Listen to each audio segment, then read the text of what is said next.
Sud Radio Regard de Femme, Michel Vianès. Et bonjour ma chère Michel. Bonjour Maxime. Vous voulez nous parler aujourd'hui du véritable réquisitoire contre la pilule sur les réseaux sociaux et de l'impact de ce phénomène sur quoi ? Sur la santé des femmes évidemment. Effectivement. Donc si on ouvre TikTok ou Instagram, la pilule est devenue la cible d'un immense bad buzz. Des milliers de vidéos affichent des slogans comme comment j'ai retrouvé ma vraie nature en arrêtant les hormones. En quelques années, le premier moyen de contraception des Françaises est devenu la cible d'un véritable procès d'intention sur les réseaux sociaux. Et ce n'est pas une simple tendance virtuelle, c'est un enjeu de santé publique. Et les données européennes d'ailleurs le montrent.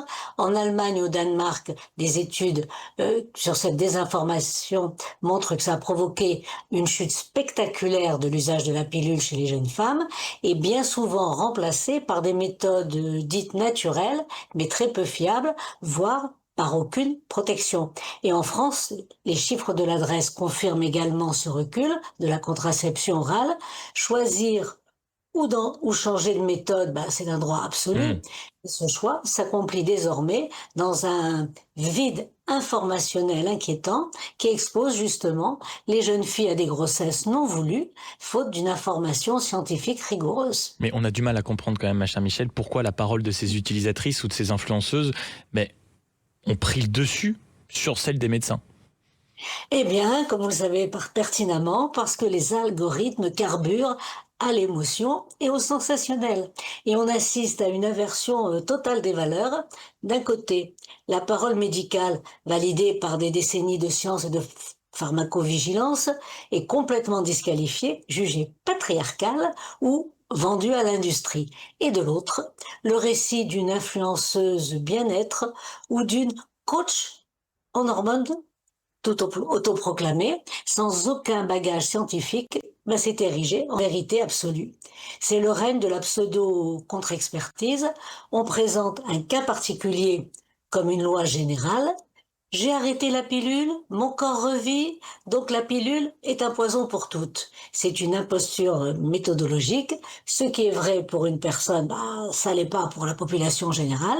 Et en science, une anecdote personnelle, c'est pas une statistique. Et plus largement, quel est le principal danger de cette dérive pour les jeunes femmes ? Eh bien, le danger, c'est la perte de chance et le risque médical.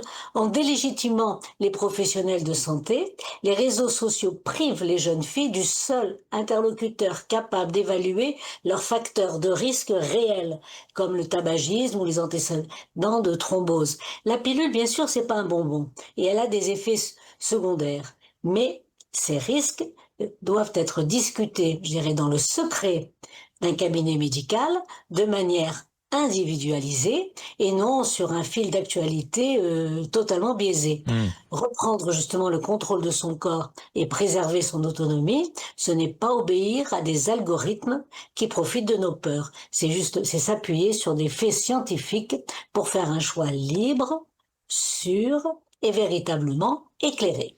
Ça, c'était une alerte d'utilité publique. Merci beaucoup, ma chère Michel, présidente de Regard de Femme et membre du Haut Conseil à l'égalité femmes-hommes.